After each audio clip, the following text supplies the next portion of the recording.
आप जो बनाए पकड़ाओ।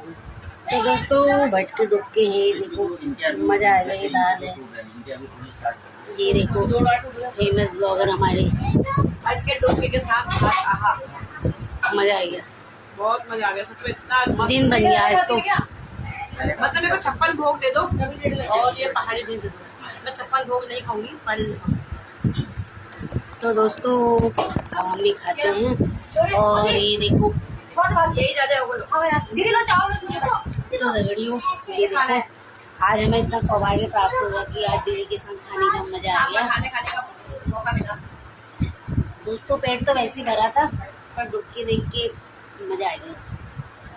ये देखो फाइनली सबको खिला के कढ़ाई चाटने में है ना, जो मजा कढ़ाई चाटने में, अरे यार कोई पहाड़ी खाने का। बिल्कुल सुन लिया दोस्तों। तो चलो जल्दी जल्दी